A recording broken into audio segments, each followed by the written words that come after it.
중년 양악으로 연결이 되죠. 그런 분들이. 중년까지 안 갈 수도 있죠. 기능적으로 보았을 때, 또는 미용적으로 보았을 때 가장 좋은 치료냐를 한 번 더 생각해 보는 게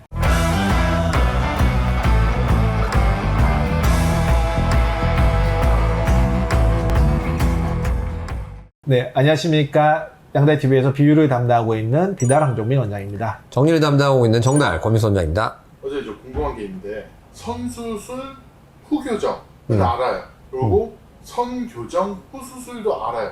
어우, 다 하네. 근데 비수술 교정은 뭐예요? 아, 비수술. 교정은 원래 수술을 안 하는 거잖아요. 그렇죠. 네.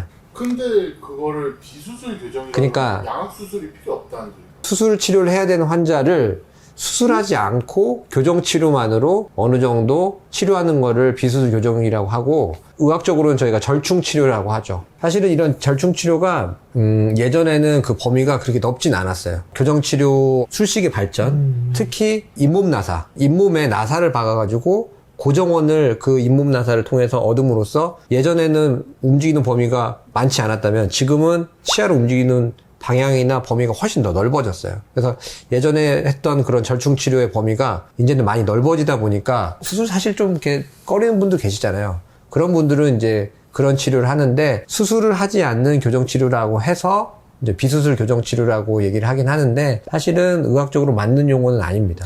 이게 시작이 다 부정교합이잖아요. 이가 안 맞는, 치아가 돌아가 있거나 치아가 너무 크거나 해서 치아가 원인인 경우를 우리가 치성 부정교합이라고 하는데, 이런 경우는 우리가 교정치료로 치아를 움직여줌으로써 치료가 충분히 가능한 경우인데요. 어떤 경우는 치아도 문제가 있지만 뼈 자체가 나와서 문제 있는 경우들이 있을 수 있잖아요. 그러니까 뼈에 문제가 있어서 치아가 문제가 생긴 거죠. 주걱턱처럼 야래턱이 나와 있기 때문에 이가 안 맞는 그렇죠. 부정교합이 생긴 경우를 우리가 골격성 부정교합이라고 해서 골격의 원인이 있는 부정교합이라고 하는데, 이런 골격성 부정교합은 원칙적으로 뼈를 제자리로 갖다 놓는 턱교정 수술이 필요한 게 원칙인데, 어떤 환자에서는 이가 뼈가 이렇게 안 맞는 건 맞는데 그 양이 많지 않은 경우에는 교정 기술이 발달함에 따라서 굳이 수술을 하지 않더라도 치아를 맞출 수 있는 치료가 가능해지게 되고요. 물론 아주 심한 경우에는 안 되잖아요. 굉장히 심한 주걱턱이거나 굉장히 심한 비대칭에서는 비수술 교정 자체가 불가한 경우도 분명히 있으니까요. 그럼 이런 경우는 제외하고 애매한 경우, 심하지 않은 주걱턱 환자에서 이제 요즘은 치아 교정만으로 맞추려는 경우들이 생기는데, 그렇게 하면은 치아는 맞출 수 있겠지만 외모적 개선은 못 얻는 거죠. 근데 문제는 이 환자가 심하지 않으니까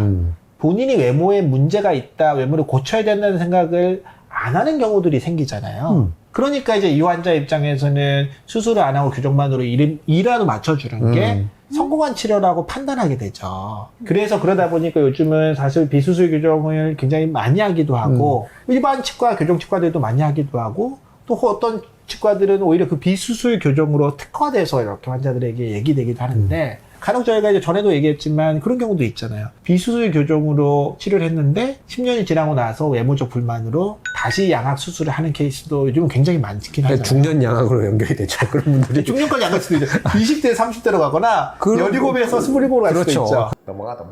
근데 사실은 저는 어떻게 생각하냐면, 사실 우리가 이거를 또 이렇게 객관적으로 봤을 때, 그러면 우리가 한 뭐 6mm 정도의 조각턱이 있는 환자에서 비수술 교정으로 10명을 치료하면 그 중에 만족하고 사는 사람은 몇 명쯤 될까요? 6mm면 제가 생각할 때는 30% 정도?